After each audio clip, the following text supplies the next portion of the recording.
September. Right. So day 3 of seed starting. I have been so overly ambitious in what I've been trying to do that every day I go out there after work thinking that I'm going to be able to get all of this work done before the sun goes down, and you know, clearly the sun beats me every day. But that's okay because I have some time this morning and I'm going to get out in the garden and do some great things. So I just really wanted to quickly go over some of the flowers that I'm going to be planting. So I have this packet of seeds. Let's see if you can see that. Anyway, so this is echinacea coneflower seed.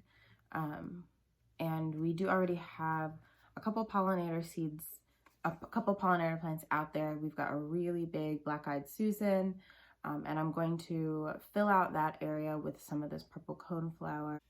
I'm not really sure whether this is going to do better as a direct sow or a transplant. So I'm going to, it has directions for both, so maybe we'll try both methods and kind of see which one is going to be more effective. Both gives directions for direct sowing and transplanting. So I think maybe we'll put some of these in the ground today, as well as maybe start a couple pots of them, a couple little small seed pots. I also have carrots. This is a really nice variety also from Southern Exposure.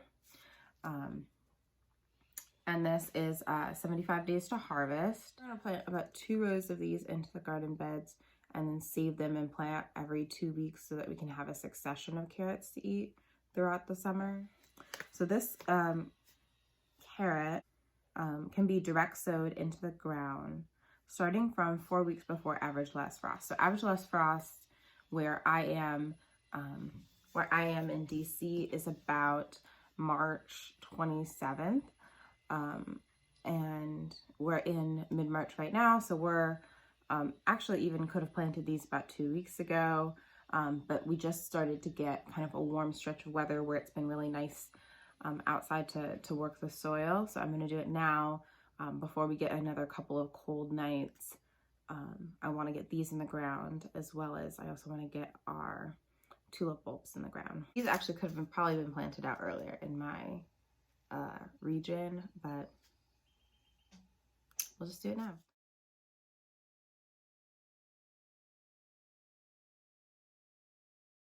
So let's get out into the garden. Got my sun hat, gloves. If you've got a lot of hair, you might want to put your hair up. I've got this really great hat. One of the things I love about this hat actually is that I can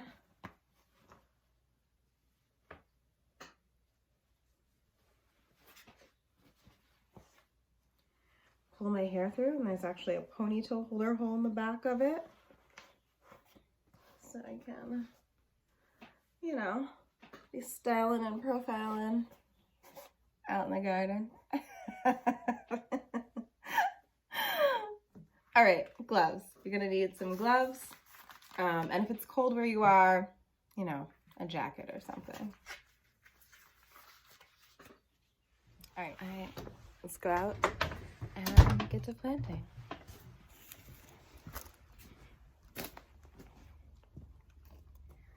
So again, here's the garden.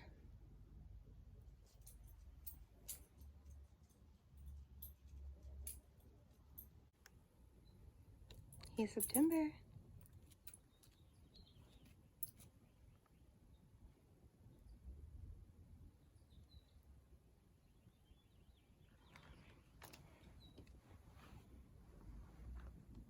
Okay, so the first thing I'm going to do before I start planting the carrots is a little bit of weeding.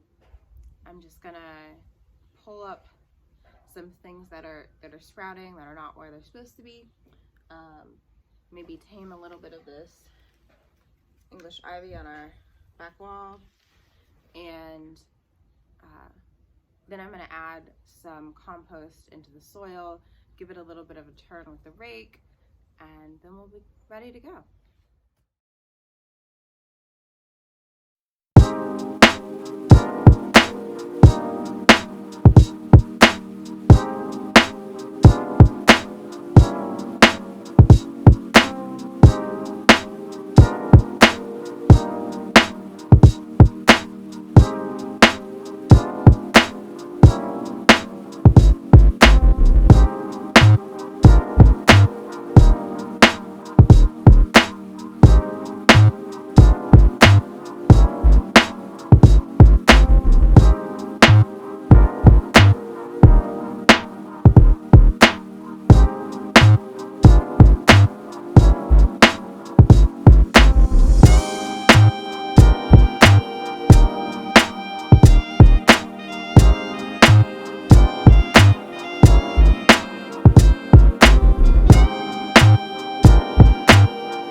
Here is our mint plant, which will be coming back.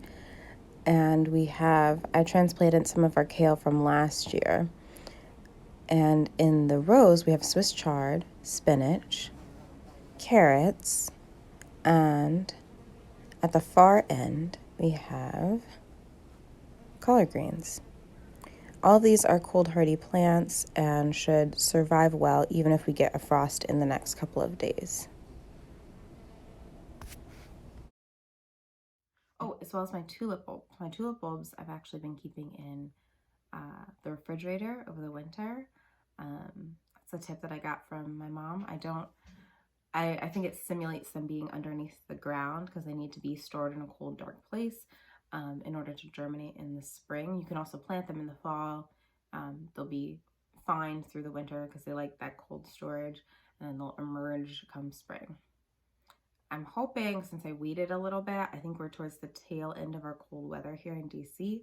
And so I think that if we're lucky, this will be kind of the last stretch of cold. And then by the time that they emerge in about 2 weeks, we'll be right into spring and there won't be any chance of losing the blooms to frost.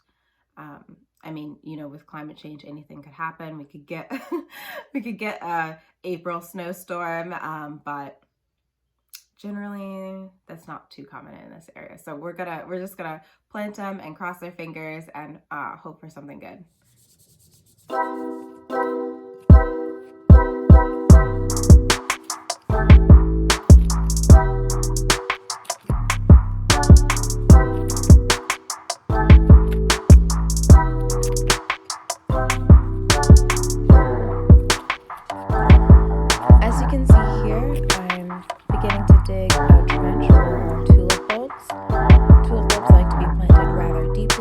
digging about 6 inches down and about 2 or 3 inches wide to make a trench for the tulip bulbs.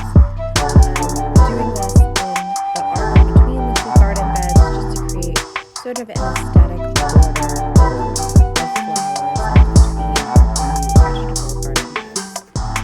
So digging here, creating the trench, and then we will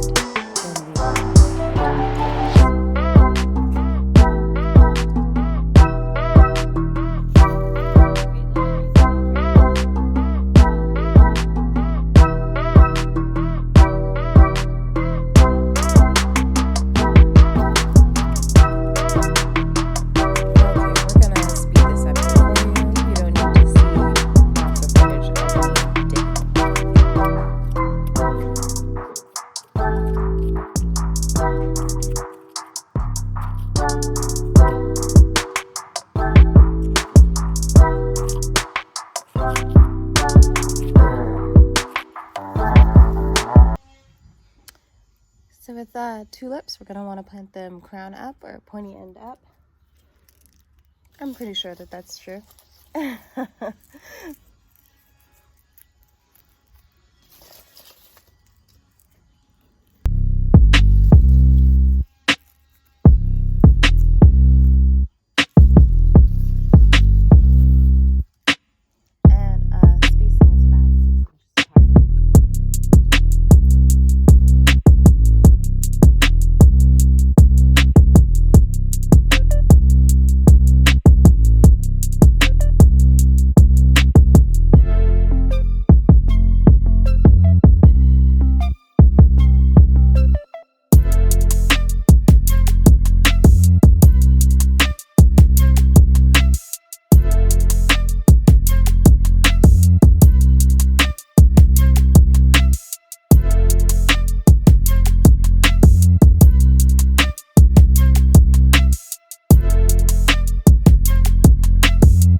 Up next, we're just going to cover the area with mulch. I'm covering up where we dug out for the tulip bulbs and also around some of the smaller shrubs that I put behind it. Now I've moved the mulch and I'm scratching up the ground where we're going to plant our seeds for pollinator flowers. I decided to go with one of our cheaper wildflower pollinator mixes, and I'm going to start the echinacea inside in seed starters. So you can see here I'm seeding with our wildflower seeds all along the border edge in front of both garden beds and in front of our air conditioner units as well, so that we can have hopefully some very beautiful flowers growing there pretty soon.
popsicles are from actual popsicles that I ate. That's so you.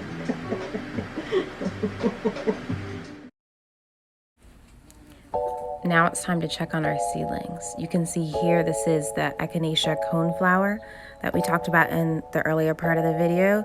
It's been a couple weeks, and so you can see those have started to sprout, as well as our heirloom tomato seedlings from the last video. If you haven't seen that video, I'll link it below. We started our tomato seedlings in egg cartons. They've started to get a little bit leggy, meaning that the stems are really long and there's only a couple leaves up top.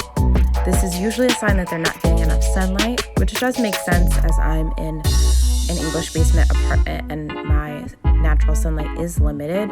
So we're going to be transplanting our seedlings from our egg carton containers into some bigger nursery pots so that they can hopefully have a little bit more space to grow and continue to get ready to go outside.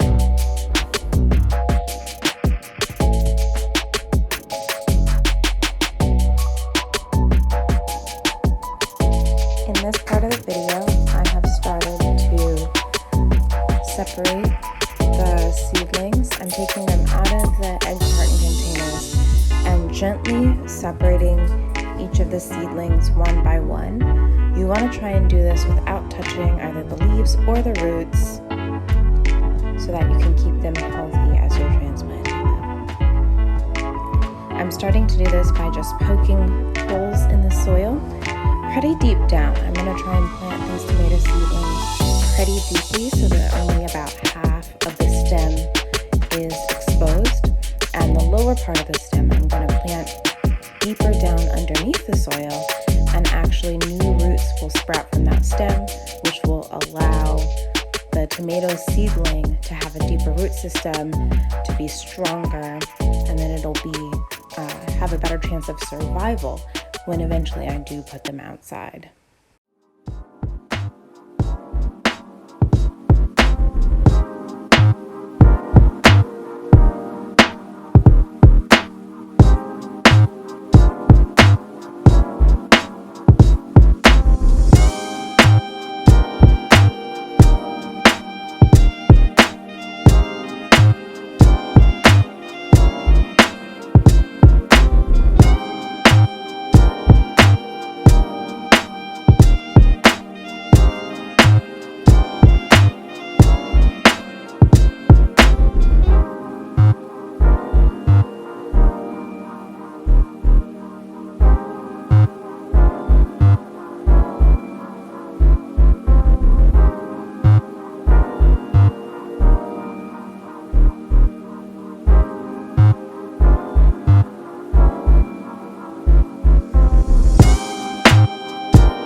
All right, let's take a closer look. I'm creating 2 holes on either side of my nursery pot, separating the 2 seedlings and putting each one with the root ball into the soil. You can see that I've planted them pretty deeply so that there's only about half of the stem or maybe an inch of the plant that's above the soil, and the rest is going to be below the soil, growing some new roots for us. Take a look, it's looking nice and good. We're going to put that one off to the side and get started on the next one.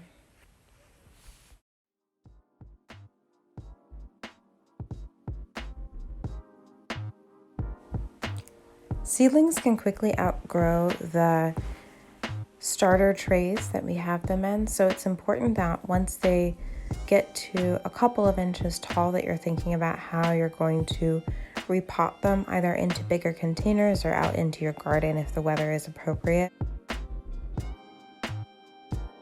Don't forget to label your seedlings. I find that this is a easily forgotten but very important step. I'm using some popsicle sticks here, just reused from my kitchen, washed them off and wrote what type of tomatoes I had on there. Make sure you do this so that you don't forget what your plants are later on when it's time to plant them. And now we have to do some watering.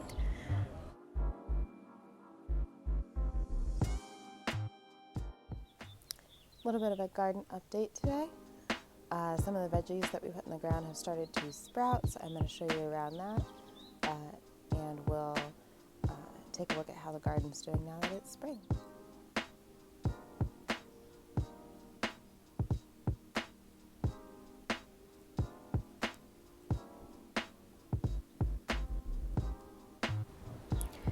Not many of the pollinator flowers have come up yet. I did see some birds in the backyard sort of picking at the ground, so I think possibly the birds have gotten our seeds, but our tulip bulbs have already sprouted, so I'm very, very excited to see that.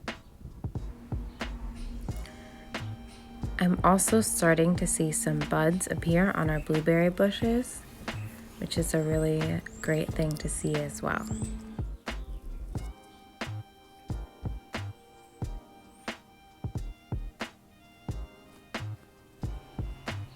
So here we can see that our green onions have started to sprout, as well as there's a lily back there that is coming up. And we've got some great growth in the garden. Someone's gonna have to remind me what these plants were. Check back at the video.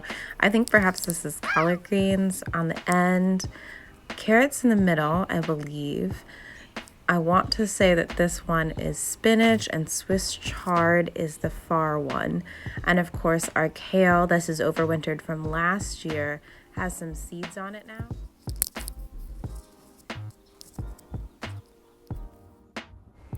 Are you planning to do any growing this year?